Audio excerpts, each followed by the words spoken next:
set. Oh, wow. Wait, that's cool. Do you think I can do it? Up, over, kick out. Yeah. Okay. Hey everyone, today, June 6th, is an important day in history. It marks the 80th anniversary of D-Day. It was a massive operation during World War II where Allied powers, the US, the UK, and Canada took a huge step to free Europe from Germany's control. More than 150,000 Allied troops landed on the beaches of Normandy, France. It is the largest water invasion in military history. Thousands of soldiers were killed in the battle, but D-Day helped the Allied powers eventually win the war in 1945. Today, D-Day is remembered as one of the most important days in World War II. Major League Baseball has made a major league announcement. Last month, the league said they're now incorporating stats of former Negro League players into its historical records. A question. Do you know who was the first Black baseball player to play in the modern major leagues? Was it Jackie Robinson, Satchel Paige, or Josh Gibson? Answer to come. Let's get into some news. Poppi. It's a pretty popular soda right now. It says it's supposed to be better than a regular soda because it has less sugar and contains prebiotics. Prebiotics help good bacteria grow inside your digestive tract, so things are running smoothly. A lawsuit filed last week says Poppi's drinks have such small amounts of these prebiotics that customers won't actually experience the health benefits. The lawsuit says, quote, a consumer would need to drink more than 4 Poppi sodas daily before potentially noticing any meaningful prebiotic effects. Basically, it alleges that the amount of Poppi you would have to consume to even feel those prebiotic benefits would have so much sugar, the benefits don't even really exist. So this is your first stop reminder that fruits and veggies are actually the best way to make your stomach happy. And prebiotics are naturally found in foods with fiber like bananas, apples, and onions. We reached out to Poppi for comment, who told us, in part, the lawsuit is baseless and they will, quote, vigorously defend against these allegations. On Tuesday, President Biden signed an executive order dealing with immigration. The policy temporarily blocks someone who wants to seek asylum in the U.S. through entering the border between the U.S. and Mexico. Asylum is a right that grants people protection after leaving their country, and it went into effect yesterday. We must face the simple truth. To protect America as a land that welcomes immigrants, we must first secure the border and secure it now. The ban will be lifted once the number of illegal crossings goes down to 1,500 people for 7 days, and for 2 weeks after that. Right now, the 7-day average is 2,500, which authorities say is too high. This action will help us gain control of our border, restore order into the process. This ban will remain in place until the number of people trying to enter illegally is reduced to a level that our system can effectively manage. 2023 saw a record number of illegal crossings into the U.S. However, in recent months, fewer people have been caught crossing illegally. Experts say that's partly because of more enforcement from Mexico. Those who enter the U.S. illegally do so without prior approval from the U.S. government. Before yesterday, they had the right to claim asylum and stay in the U.S. while their claim was processed. There are a few instances where asylum might still be possible under this ban. Biden's actions come after a bipartisan border security legislation that didn't pass in Congress earlier this year. The bill was drafted by a group of Republicans and Democrats together. The border is a key topic in the upcoming presidential race, so we'll keep an eye on this and bring you anything you need to know. Speaking of elections, let's take a look at how other countries voted around the world this week. First stop is Mexico, which has elected its first female president, Claudia Sheinbaum. Sheinbaum has previously served as the mayor of Mexico City, and before that, she was a renowned climate physicist who was on a UN panel of scientists who received a Nobel Peace Prize in 2007. Sheinbaum is a member of the same party as her predecessor. The election had a lot of violence against candidates, but also saw the largest voter turnout in Mexican history. Sheinbaum won with 60% of the vote. Second stop is in India. We told you about India's 6-week-long election on the show before, and the results are finally in. Prime Minister Narendra Modi was elected to a 3rd term. His party has been in power for the last 10 years, but lost some control in this election. Now, Modi will have to work closer with some of his opponents to get things done. This was the biggest Democratic election in world history, with nearly 1 billion registered voters, which is about an eighth of the global population. Last stop, South Africa. The African National Congress Party, once led by Nelson Mandela, lost its majority hold on power for the first time in 30 years. Nelson Mandela is important because he spent 30 years in prison fighting apartheid, which was a government policy that separated people of different races. After he was freed, he became South Africa's first black president. No political party earned a majority, or more than 50%, of the vote, which will force South Africa to form its first national coalition government, where power is split between groups who have to work together. Today, in many ways, represents a victory for our democracy as South Africans. More than 50 parties were represented in the election. In 2024, 64 countries and the European Union are holding elections, which means about half of the world will have the chance to vote this year, including Americans on November 5th. The NBA Finals start tonight. The matchup between the Boston Celtics and the Dallas Mavericks promises to be a good one, even if the Celtics are slightly favored after a dominating season. You say that now, but what do we know? Instead, we went to two brothers, JJ and Huddy, who've been reporting all season long on the NBA. Yo, welcome back to the Kid Sports Reporters. We're going to talk about the NBA playoffs, second round today. These Kid Sports Reporters are major Lakers fans, but they have some predictions on what we should expect for the finals. Thank you, guys. Here we are. He's Huddy, I'm JJ. We're talking about the NBA Finals today.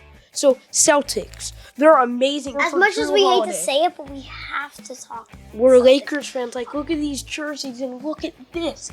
I got to admit, Al Horford's playing great. Derek White is unbelievable right now. He's getting 20-point games. And then there's Drew Holiday, who can shoot free throws and shoot mid-range, and he's good at attacking the basket. Tatum and Brown still playing amazing. They're the best team in the NBA. You're forgetting about Dallas. Dallas is pretty good. They got Luka, who does the step backs. They got Kyrie, and this rookie Derek Lively, tough as heck, bro. He doesn't give up. On Dallas Mavericks, they also have role players. PJ Washington, one of the best players in the playoffs. And Daniel Gafford. Yeah. Look at his hard Daniel dunks. Gafford. Look at his dunks. Look at his blocks. His heart is amazing. PJ Washington draining threes, one of the best three-point shooters in the league. And then you have Luka and Kyrie. Kyrie's game is just... Kyrie ditched the Celtics. He said he'd stay and win a couple of championships. Then he left, and he's 1-10 since he left against the Celtics. With all that being said, who's gonna win? I say Celtics in 6. All right, what's the score gonna be? Of what? Series.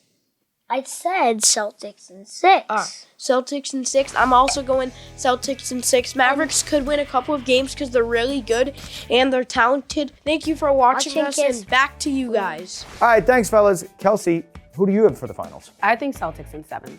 Okay, that's a good one. Almost like what they're doing, but a little. I think it's going to be the Mavs in 7, but I think it's going to be tight right up to the end, like 5 points max at the difference. Totally. Let's go from the NBA to the WNBA. It's no secret that this season has been hugely anticipated. Whether it's the Caitlin Clark effect or the league's evolution, this 28th season is breaking records from selling out arenas and gaining fans. And one person who's been following along for a while now, Pepper Persley. She's a 13-year-old reporter who has not only interviewed new stars like Caitlin Clark and Angel Reese, but also legends like Sue Bird and Brittany Griner, everywhere from courtside to postgame to her podcast. She plays basketball herself, taught me some Taekwondo, and let me ask her a whole bunch of questions, including how she got into journalism. How did you even come about the thought at 6 years old, I want to have an interview with an athlete? My parents took me to WNBA games since I was 2.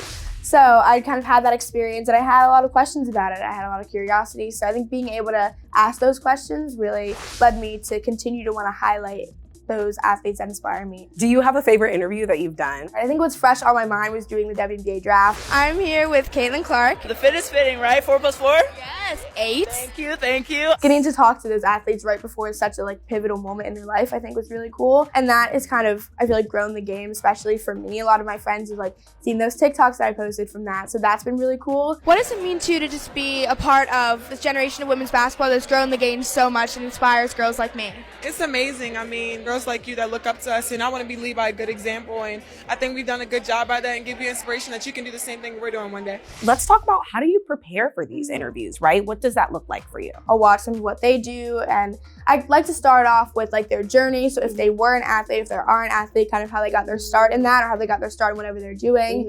And then I always like to end with asking what advice they have for kids like me. Thanks, Pepper. I don't know, I just feel like I was that little girl just a short while ago. So I would just say dream big. Have you gotten a piece of advice that has really resonated with you from one of your guests, and who gave it to you? I talked to Kelsey Plum, who was someone that I loved watching when I was younger, and I still love watching. It's good to see you, KV. And I think it's just so fun and short, but she said, work hard, have fun, and listen to your parents. My parents are here, and they love that. Your book, Not to Anything, talks about dreaming big and also being bullied in the 2nd grade. Can you tell me more about the book? Yeah, I think the book was something that I'd never thought about doing, definitely not at the age I am now. I was like, this is an amazing opportunity for me to talk about something that I don't talk about a lot, which is my experience with bullying and how important it is to stand up to bullies and to support kids who are going through that and even support kids who are bullying. What does bullying look like for a 2nd grader? I think it was really hard for me. I was trying to make new friends, and I thought I'd made new friends with these 2 girls who were athletes too. And they actually left this letter on my desk, which was just incredibly mean. It was like, that's gross. I know, too athletic, too bossy, too all of these things. And I was like, that's ridiculous. And so I'm just glad that I have the support I do now. Because it was definitely something that was hard for me to overcome, but I realized that I don't want anybody else to feel the way I did. How does it feel to be the interviewee? Yeah, I think I love sharing my story, especially about everything that I do, but I love asking questions too. So it's good to have a balance, but interviewing is definitely my favorite. It's your favorite? Yeah. Now to our video of the day. All right, you know we love a good baby animal. And how cute is this? It's a porcupine that was born at England's Whipsnade Zoo a few months ago. Did you know a baby porcupine is called a porcupette? No, I wish I did. Well, now I do.